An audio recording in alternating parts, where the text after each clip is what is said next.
You know, there's some things I won't accept here at Locked On Illini, and I'll tell you right at the top of the list is Tommy Ivisic slander.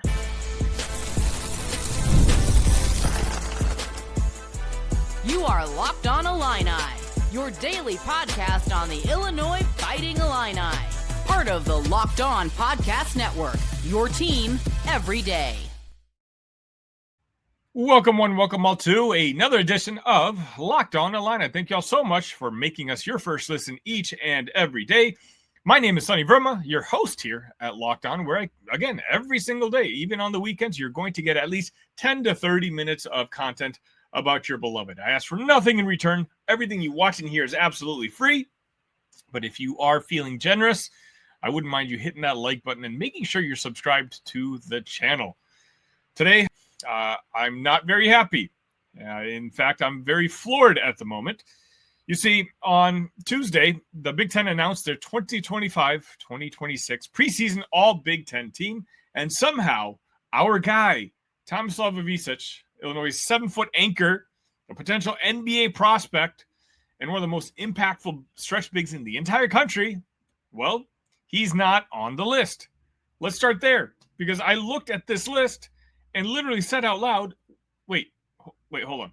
Where's Tommy? Here's who made it. Bennett Sturtz, Yaxel Lendenberg, Nick Martinelli, Bruce Thornton, Nate Biddle, Jackson Shelstad, Trey Kaufman-Wren and Braden Smith, Donovan Dent, and John Blackwell. Don't get me wrong, a very solid list.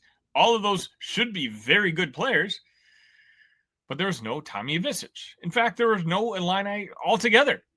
But Tommy in particular, the centerpiece of a team that's projected to be near the top of the conference? Come on. This is, it's indefensible. And here's what blows my mind. We're not talking about a bench piece or a guy that I'm sitting here telling you is going to blow up next season, that you just have to, hey, trust me, bro. He's not that type of guy.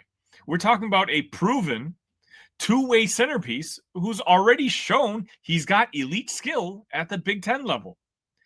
Last year, Tomislav averaged 13 points, 7.7 rebounds, and hit 35.7 from three-point land. And on real volume, not the fluke, hey, the guy shoots a wide-open corner three every now and then. He took nearly 10 threes per 100 possessions, and he hit in the mid-30s. Think about that. That's what NBA-level teams are looking for. And on top of that, he also had a 15.8% assist rate. Let me remind you, Tomislav Ivisic is 7 foot tall.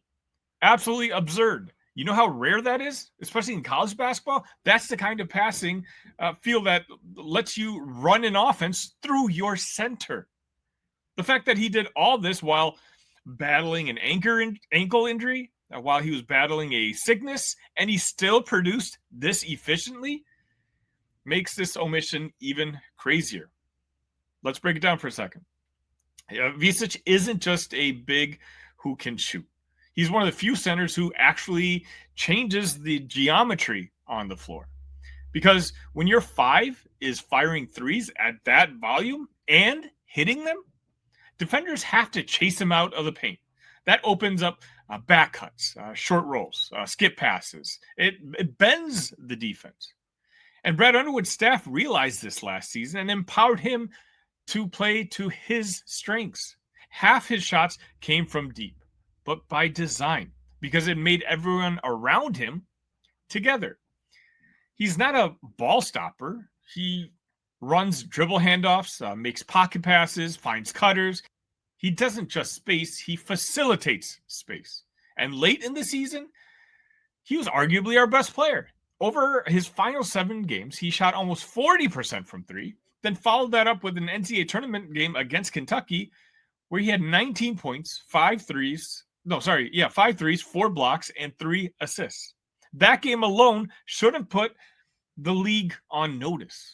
That was the kind of performance that usually locks up preseason hype the following year. And instead, we got nothing. So how did this happen? Well, because preseason ballots, for the most part, are often very inertia-driven. They reward returning stat leaders, veteran guards, or high-profile transfers. Guys like Braden Smith, Bruce Thornton are known quantities. Great players, sure, but that doesn't excuse leaving off one of the Big Ten's top projected starters. The reality is, Ivisic's impact doesn't always live in the box score. He unlocks guards, he stretches defenses, and his gravity creates points for others. Analytical models see it clearly. Evan Maya's preseason player rankings had Tommy among the top 15 players in the entire country and the top center in the Big Ten Conference. And you know what? That's what I've said all along as well. That means that the numbers already know what the voters missed. And it's not like Illinois is some bottom tier program sneaking in a good player. They're ranked number 7 in Bart Torvik's preseason model. They're a legitimate Big Ten contender. And their best player just got ignored. And here's where it gets fun. Because this snub might hopefully fuel him. Talk about bulletin board material. With a full season now under Adam Fletcher's conditioning program, Ivisic should be ready to play close to 30 minutes a game. That alone should bump his production into what the voters like when it comes to all Big Ten territory. And this season, he's got a new running mate. His brother, Zvonimir Ivisic, another 7-footer who shot nearly 38% from 3 at Arkansas. Imagine that 5-out spacing with both the Visic's on the floor together. Talk about a nightmare for defenses. You can't sag, you can't switch, and you can't clog the lane.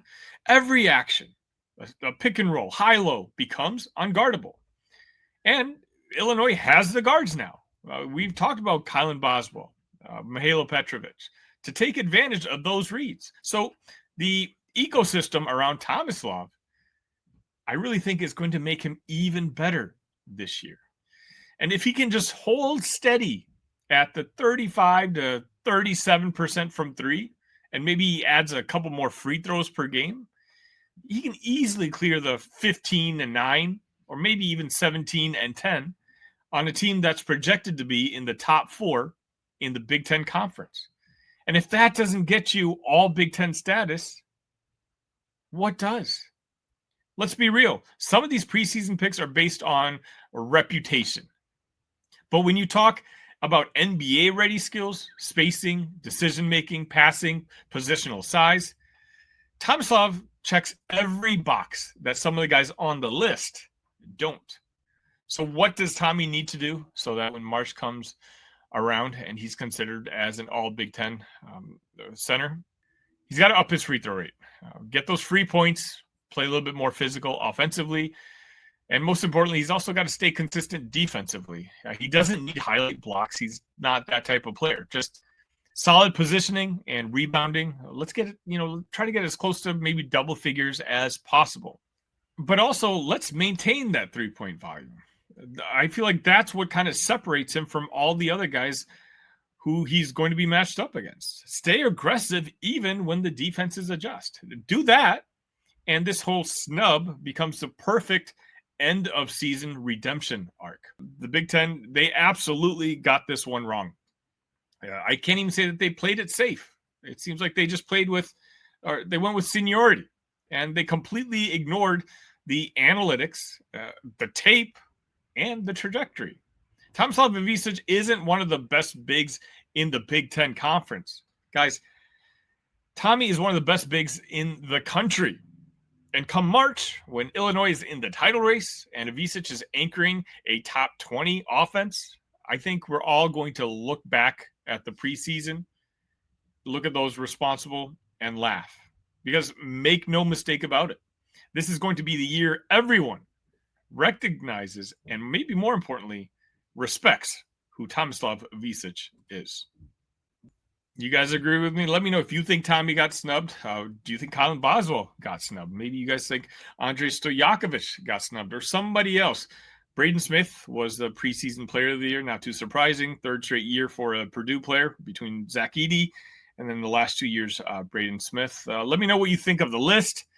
Am I being a little too over the top? I don't think so, but I'm curious on your guys' thoughts.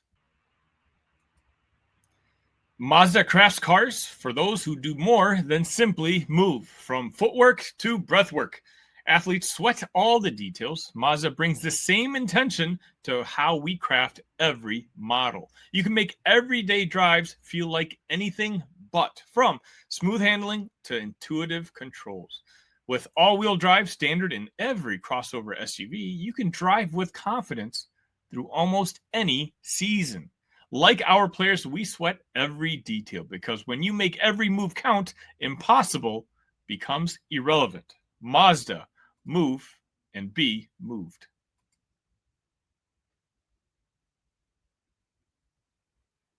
Most people can't name all their financial accounts or even what they're worth, whether it's 401ks, properties, or investments. And when you don't have the full picture, you can end up leaving money on the table. That's why there is Monarch Money. It's an all-in-one personal finance tool that brings your entire financial life together in one clean, easy-to-use interface on your laptop or your phone. Monarch is built for people with busy lives. If you've put off organizing your finances, Monarch is for you. Monarch does the heavy lifting for you.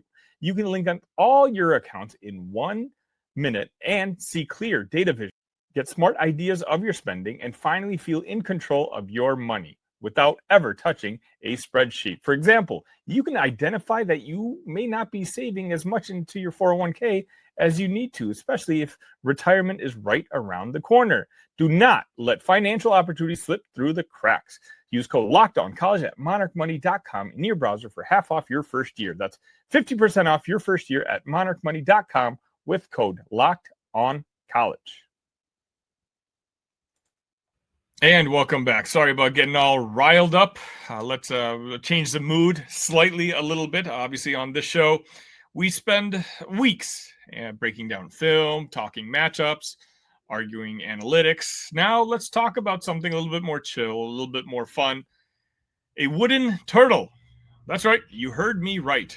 This weekend, Illinois and Ohio State play for the Illibuck Trophy, a century-old snapping turtle carved out of wood that somehow represents one of the oldest rivalries in Big Ten history.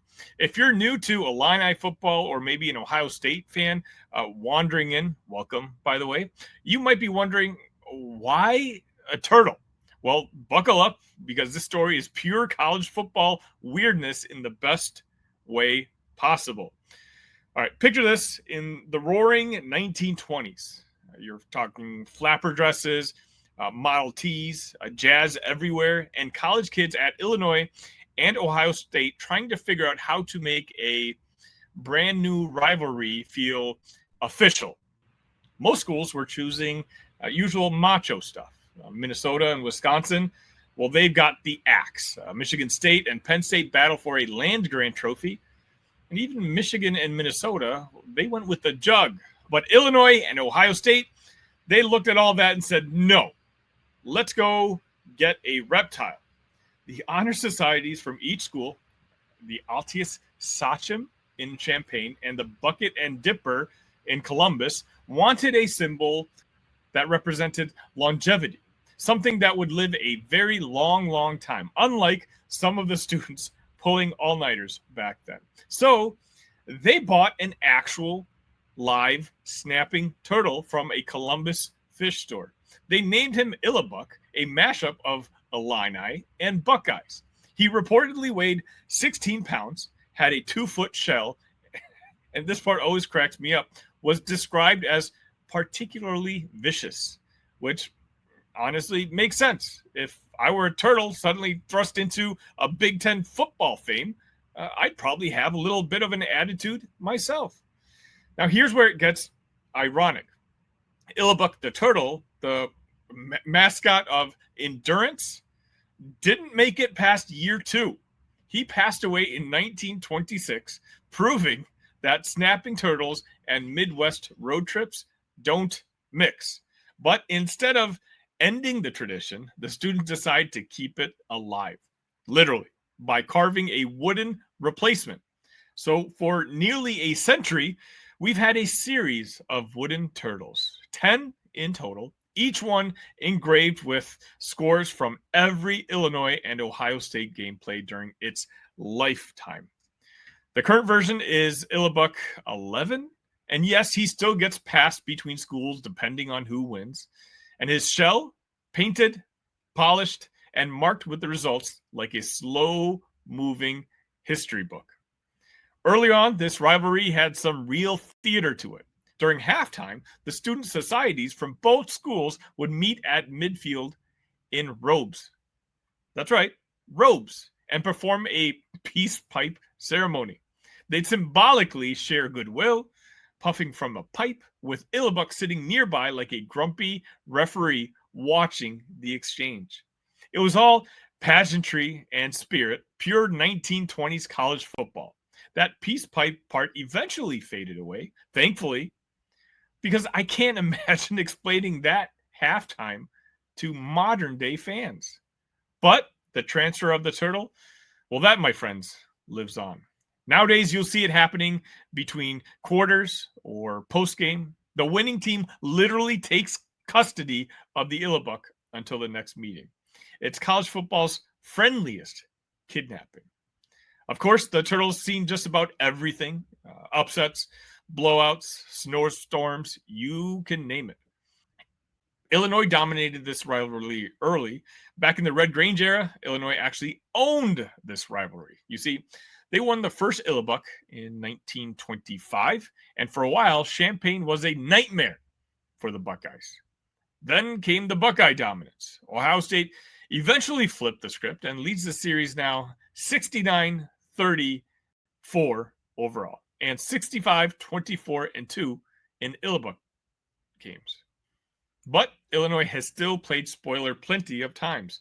Of course, I'm referring to 2007, the big one. Top-ranked Ohio State, Juice Williams and the Illini walk into Columbus and shock the world 28-21. Illinois handed the number one team in the nation their first loss, and they stormed the field. That's the kind of Illibuck memory that still gives a lot of mature Illini fans goosebumps.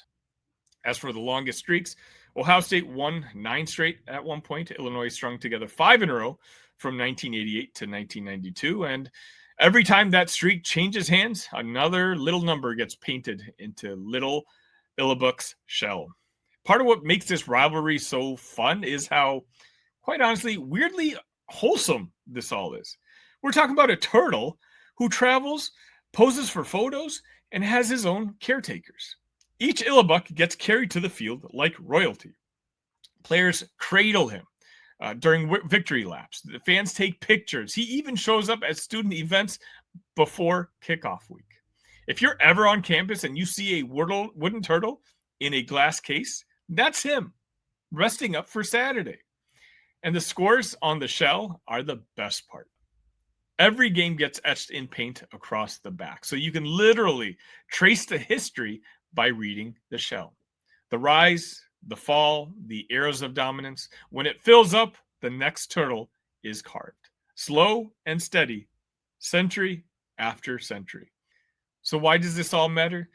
Because there's a lot of changes happening in the world of college sports. But this kind of story is, in a way, the heartbeat of college football. It's not just touchdowns and trophies, it's stories.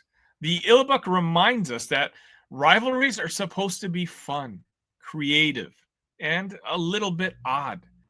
It's the only rivalry trophy that Ohio State competes for, and one of Illinois' oldest. It's a link between generations, from Red Grange to Juice Williams to Luke Altmaier, all connected by the stubborn little turtle that refuses to fade away. Through world wars, conference alignments, pandemics, this turtle keeps on going, and that's why it's perfect. It serves its original purpose. It endures. And now, here we are again. After an 8-year break, the Illibuck is back on the line. Illinois comes in at number 17. Ohio State, number 1. You're talking about Big Ten drama at its finest. Powerhouse versus up-and-coming program. Tradition meeting opportunity. Win or lose, the turtle gets a fresh coat of paint and another story to tell. And whether he spends the next year in Columbus or Champaign, he'll keep doing what turtles do best. Taking it slow, living forever, and reminding both fan bases what this game's really about. So when you're watching this weekend and the camera cuts to a bunch of players holding a wooden turtle, now you know the story. It's not random. It's not silly. It's history, wrapped in humor, carried in tradition, and passed from one generation to another. And who knows? Maybe, just maybe, it's time for the Illibuck to take a nice, slow ride back to Champaign. Now, did you know the history of the Illibuck? Because I didn't when I put this story together. Let me know in the comment section what you think.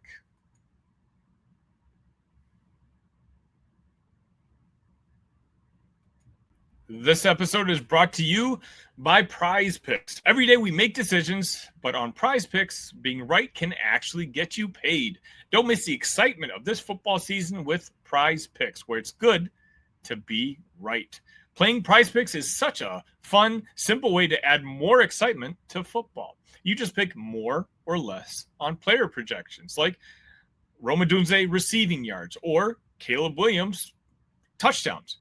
I love how quick it is. You can make your lineup in under a minute. And my favorite part, I love how quick it is. If I turn the TV on and there's a football game that starts in 5 minutes, great, no big deal. I can put together a Prize Picks lineup in under 1 minute. It's also fun to follow other players in the app and copy their lineups with just one click. And the new injury reboot feature, if your player leaves early and doesn't return, it doesn't count against you. Download the Prize Picks app today and use code LOCKEDONCollege to get $50 in lineups after your first $5 lineup. That's code LOCKEDONCollege for $50 in lineups after your first $5 lineup. Prize Picks. It's good to be right.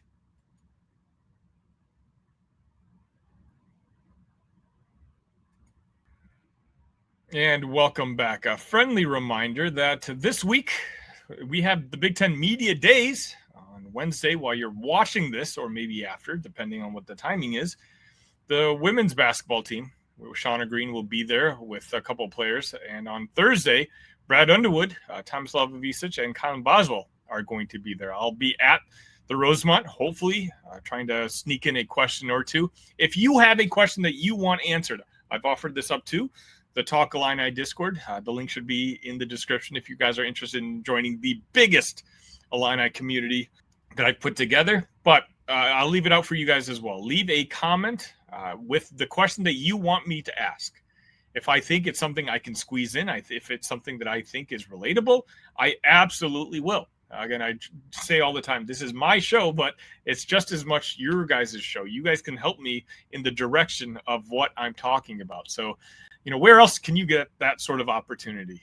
You may not have a media pass, but that doesn't mean that you can't get the questions you want answered by the coaches or the players. Also, I did want to know that I've been paying attention to the lines for this Illinois and Ohio State game. It opened up at 14.5. It got to as high as 16.5 in some books, but it's come creeping back down to the original 14.5. What that means, I don't know, but I thought it was very interesting, and I wanted to mention that. Also wanted to mention that there's rumors now that the Illini are trying to bring back those classic Grange jerseys that they wore against Michigan last year. In that game, they're trying to bring those back, possibly for the Ohio State game. Now, I don't see that as being very likely.